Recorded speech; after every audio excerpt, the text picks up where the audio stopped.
kami sudah memuji Engkau dengan Tuhan. Kami percaya Engkau hadir dan hidup.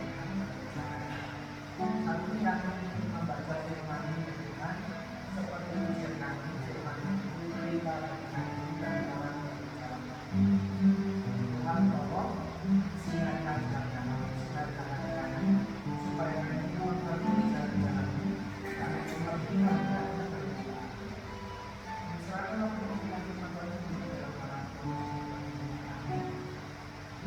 Shalom, selamat sore semuanya. Sore, bagaimana sudah Bapak? Belum? Masih siang ya, ini sesi terakhir. Habis itu kita masih ada sesi lagi habis ini ya. Sesi selainnya udah makan. Ya, kita akan belajar dari satu kisah Bapak Ibu yang sudah sangat terkenal. Kisah ini kisah yang sering diceritakan di sekolah minggu, kisah tentang Sakeus. Mari kita baca dari Sakeus 19 ayat 1 sampai 10. Lukas 19 ayat 1 sampai ayat 10. Lukas 19. Tadi bilang Sakeus 1 ya? Sakeus 1 sampai 2. Lukas 19 ayat 1 sampai 10. Saya akan bacakan beberapa saudara semuanya. Sakeus. Yesus masuk ke kota Yeriko dan berjalan terus melintasi kota itu. Di situ ada seorang bernama Sakeus, bernama orang menunjukkan, dan dia seorang yang kaya. Dia berusaha untuk melihat orang kepada Yesus itu, tetapi tidak berhasil karena orang banyak, sebab badannya pendek. Maka berlarilah dia lalu memanggil orang untuk melihat Yesus yang akan lewat di situ. Ketika Yesus sampai ke tempat itu, dia melihat ke atas dan berkata, Sakeus, segera turun, sebab hari ini aku harus menumpang di rumah. Lalu Sakeus segera turun dan menerima Yesus dengan sukacita. Tetapi semua orang yang melihat hal itu terus berkata, yang menumpang orang berdosa. Tetapi Sakeus berdiri dan berkata kepada Tuhan, Tuhan, setengah dari diriku akan kuberikan kepada orang miskin. Dan sekiranya ada sesuatu yang kurang dari seseorang akan kembalikan 4 kali lipat. Kata Yesus kepadanya, hari ini telah terjadi keselamatan kepada rumah ini, karena orang itu anak Abraham. Sebab anak manusia datang untuk mencari dan menyelamatkan yang hilang. Ya, ini kisah yang sudah terkenal sekali. Ada beberapa bagian yang kita bisa belajar dari kisah Sakeus ini. Dan dari Sakeus yang pertama, yaitu bekerja keras, berusaha untuk melihat Yesus. Dia berusaha untuk bertemu dengan Yesus. Yesus yang mungkin waktu itu viral sekali dan terkenal sekali. Dia desek-desekan dan itu badannya pendek, susuan, panas-panas. Susuan itu desek-desekan. Karena panas itu ada keringetan, badannya desek-desekan. Dia berusaha berlari-larian, badannya pendek, lari-lari kayak tuyul gitu, dia lari-lari di antara orang tinggi, orang pertengahan dengan dia pendek. Kan tetap gak bisa lihat Yesus, dia memanjat ke bawah. Karena itu kalau kita ketemu orang yang terkenal sama orang itu, atau Pak Jokowi ya, Pak Jokowi, kata Pak Ganjar, Pak Ganjar, kita sorry ya, atau Pak Anies, sorry ya, enggak ya, mungkin, tapi ini ketemu Yesus yang bilang, Bapak Ibu, kadang-kadang kenapa sih kita harus repot-repot? Kenapa sih kita harus repot-repot buat ini?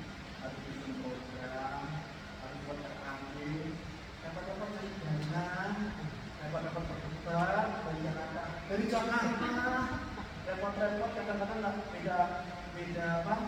Beda pikiran, pakai kabar-kabar segala, bukan ya? Oh ini kenapa sih dalam pelayanan seperti itu?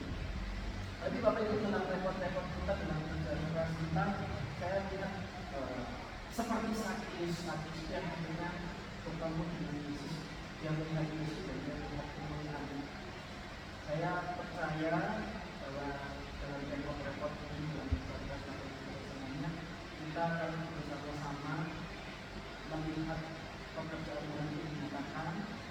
dengan kemuliaan Tuhan, ini adalah hasil dan kita semuanya diberkati waktu pekerjaan. Saya bilang bisa terbuka melihat Tuhan bekerja dalam pelayanan ini. Kalau hitung-hitung tadi, ternyata bisa sampai ratusan juta ya pelayanan.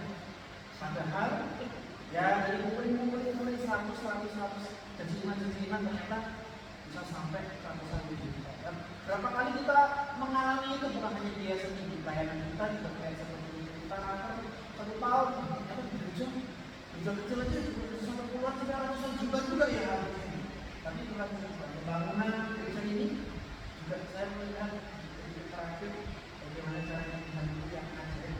Terus susah karena harus nomor-nomoran, tapi kan bisa juga ajaib dari kerjaan Tuhan itu. Dan kiranya kita semua bisa melihat kemuliaan Tuhan dalam pekerjaan ini. Bukan hanya kerja-kerja aja, tapi kita bisa melihat kemuliaan Tuhan itu dinyatakan oleh pekerjaan ini dan kita bersama. Yang kedua, Sakyus mendapatkan perjumpaan bertemu dengan Yesus, mengalami perjumpaan dengan Yesus. Sakyus waktu itu segera turun, dia senang sekali. Yesus berkata kepada Sakyus, "Sakyus, segeralah turun. Aku hari ini harus menumpang di rumah." Dan respon Sakyus waktu itu, dia segera turun, dia cepat-cepat turun. Dan dikatakan dia menerima Yesus dengan sukacita. Kata ilmu apa yang dilakukan jika ada tamu itu kita turun. Ini berapa hari ini di rumahnya ada tamu besar datang ke rumahnya. Ya mungkin belum langsung lah ya, tapi sebenarnya dari beberapa hari sudah ada model apalagi untuk menyambut kehadiran Bapak Ibu semuanya dari Jakarta dan Jakarta. Karena pada bersih-bersih nanti kalau datang marah-marah, bersih-bersih, obat, beli kasur, obat tuh beli piring, beli macam-macam. Ya, repot-repot seperti Sakyus. Seperti Sakyus itu ingin menyambut dan bisa untuk memberikan yang terbaik. Bapak Ibu, ketika kita mengalami perjumpaan dengan Yesus, saya percaya Tuhan untuk yang kita selalu memberikan yang terbaik dalam iman kita bersama dengan. Ketika Sakyus mengalami perjumpaan dengan Yesus, saya percaya bahwa Tuhan itu taruh visi kepada Sakyus. Yang kisahnya cuma sampai di situ, kisahnya sampai sebutnya kan nggak tercatat. Saya nggak tahu visinya Yesus kepada Sakyus apa. Tapi waktu itu responnya siapa nih? Sakyus itu segera turun, menerima dengan sukacita. Meskipun waktu itu berat, kalau siapa tahu, ayo kita masak, ayo bersih-bersih, ayo siapin tempat sama orang-orang tuanya. Kalau lagi dia yang ece-ece sama ini tempatnya Sakyus itu. Nah, mungkin ya dia harus makan malam itu. Enggak tahu ya, karena Yesus itu ingin hubungannya satu. Yesus mungkin ngobrol-ngobrol. Saya nggak tahu ya berapa jam dia ngobrol. Kesempatan kesempatan. Tapi saya rasa Sakyus punya kesempatan ketika menjadi perjumpaan Yesus itu menggunakan banyak rahasia-rahasia ini. Dan ini banyak rahasia-rahasia yang kita nggak tahu. Banyak rahasia yang kita kemarin saya sampai kadang kita tidak tahu rencana Tuhan akan kejadian kita alami. Karena kejadian baik, kejadian yang mungkin melukai. Kenapa sih kita ini? Kenapa sih susah banget? Kenapa sih kok jadi nggak terus-terus? Karena kita nggak tahu rahasianya itu apa, kita tahu. Kita juga nggak tahu apa yang akan terjadi berapa waktu ke depan ini, 2 hari ke depan, 1 tahun ke depan, kita nggak tahu karena masih rahasia. Tetapi ketika mengalami perjumpaan dengan Yesus, saya percaya itu ada visi, ada tuntunan Tuhan yang akan menggunakan rahasia-rahasia itu. Yesus yang akan meningkatkan rahasia-rahasia. Yesus mengatakan ada rumahmu meningkatkan visi. Ya, beberapa waktu ini kita bicara 2 hari banyak hal yang harus kita kerjakan. Ya, kita mengalami dengan 2 ayat orang yang meningkatkan visi.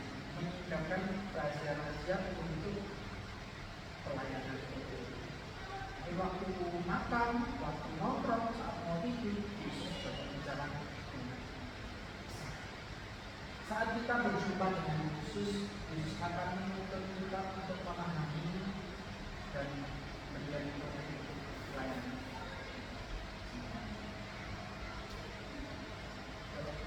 Yang ketiga,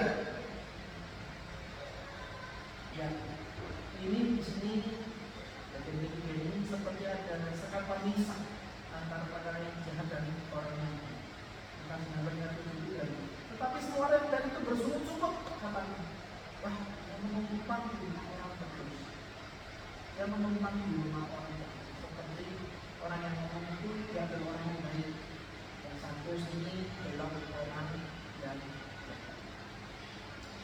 malam saya juga nonton film dengan The Hijacking of Flight 601, pembajakan pesawat di Colombia. Nah di pesawat itu ada kelas, ada first class dan ada kelas ekonomi. Dan first class itu dibatasi dengan bilang. Salah satu yang membuat alasan terorisme membaca itu karena ada penindasan, karena ada batas-batas, ada kelakuan dari orang elit kepada masyarakat yang tertentu.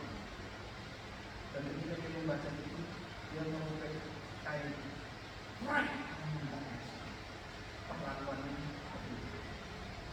Dia serius mengalami perlakuan yang berbeda. Dia dianggap orang yang dia dianggap orang yang terus. Dia mendapatkan penghakiman. Dia menghadapi cap seperti itu. Tapi kalau kita lihat Yesus melayani siapa? Yesus melayani orang yang berdosa. Dia mau melayani orang-orang yang saat itu dicap orang yang saat itu dihakimi orang-orang yang sebagai orang yang berdosa. Bapak Ibu sebenarnya kita ini siapa sih? Sebenarnya kita ini orang yang berdosa. Hanya orang-orang yang berdosa. Tetapi karena anugerahnya Tuhan, Tuhan melayakkan kita untuk melayani. Kalau saya bilang, saya ini bisanya apa sih? Bisanya apa? Ini bisanya sedikit, dan kita bisa sedikit. Tapi karena anugerahnya Tuhan, kita dilayakkan untuk kita bisa melayani yayasan. Kita punya mitra itu levelnya bukan kita di atas, kita di bawah. Mitra itu sebenarnya sejajar, tidak ada sekat. Kita bersama dengan mitra itu melanjutkan bersama. Kita nggak tahu anak-anak kita di besok seperti apa. Kita tidak menempatkan mereka itu sebagai orang yang kita layani. Siapa tahu suatu saat mereka akan melayani bersama-sama, bahkan mendukung pelayanan. Mungkin saat ini kita layani, kita memberi, seperti ada posisi kita di atas itu, tapi suatu saat kita nggak tahu, kita akan mungkin mereka yang akan mendukung, mereka akan diberikan buat. Mungkin mereka melakukan hal-hal yang lebih besar dari yang kita lakukan saat ini, yang anak-anak yang kita didik di sosok, anak-anak yang kita didik di Sumbar, baca mungkin masih susah. Tapi ya siapa tahu mereka bisa memberikan pelayanan kita dalam melakukan hal yang paling besar. Tuhan Yesus itu bilang di dalam Bapaknya bahwa aku berkata kepadamu sesungguhnya barang siapa percaya kepadamu, ia akan melakukan juga pekerjaan-pekerjaan aku. Lakukan bahkan pekerjaan-pekerjaan yang lebih besar daripada itu, sebab aku pergi kepada mungkin ya kita sedang melakukan pekerjaan yang lebih besar. Akhirnya Tuhan Yesus waktu itu gak berhiasan ya, gak mau promosan sebenarnya, gak buat akhir-akhir. Ini gak buat akhir-akhir. Tapi kita melakukan satu bagian ya, yang lebih besar dari yang dilakukan oleh Yesus. Mungkin anak-anak kita yang kita layani besok melakukan yang lebih besar. Ya, sekat pemisah orang yang jahat, orang yang baik, orang yang mempersatu dan orang yang itu ketika bertemu dengan Yesus itu disikapi. Yang terakhir, kita melihat perubahan Zakheus. Ketika mengalami perjumpaan dengan Yesus, Zakheus mengalami perubahan. Padahal Zakheus waktu itu berpikir dia orang yang kuat di zaman itu. Dia orang yang pintar, dia punya kebijakan. Dia orang yang pintar, remeh dan susah berubah. Pemikirannya itu susah dibeli. Tetapi ketika bertemu dengan Yesus, Zakheus itu mengalami perubahan. Dia yang tadi suka ngikut, yang suka banget dengan uang. Dia berkata dalam setengah hartamu akan aku berikan kepada orang miskin. Kalau ada yang aku beras, akan kembalikan 4 kali. Ada perubahan dalam hidup.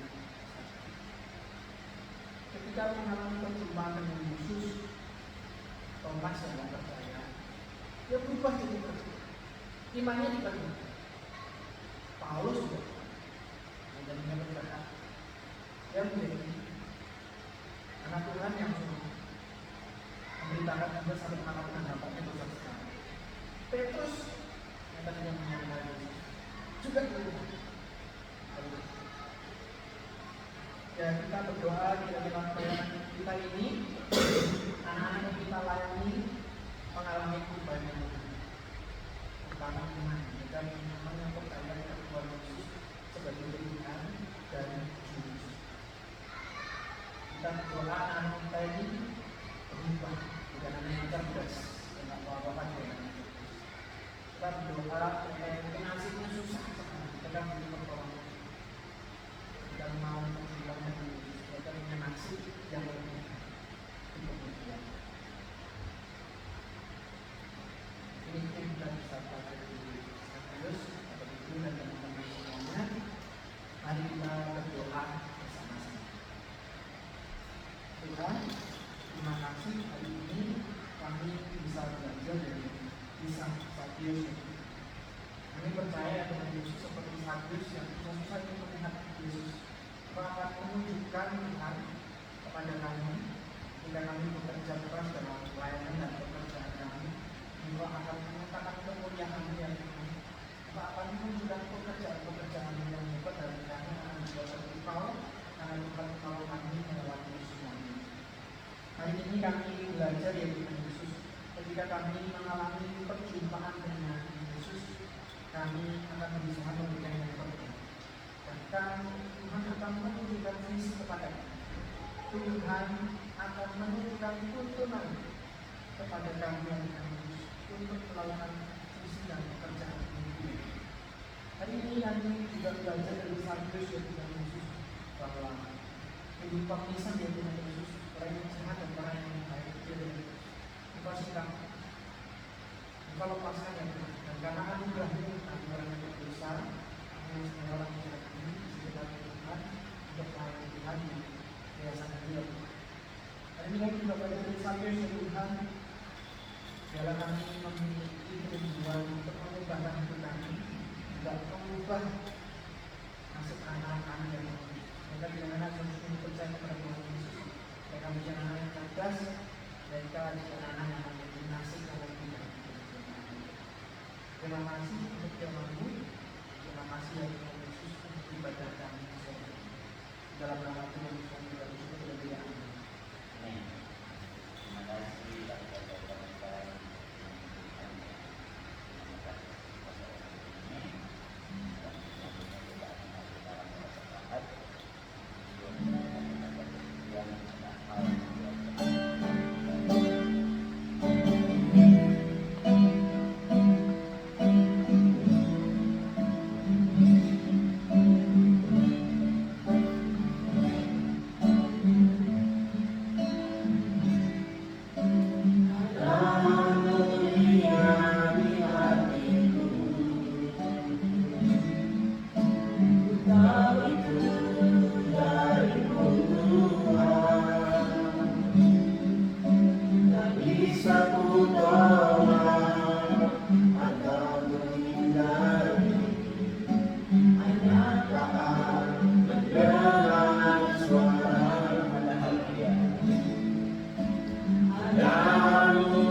Kuasa Tuhan menaungi kami, maka kami akan sanggup untuk menghadapi tantangan dan rintangan yang ada di depan dan di hadapan kami.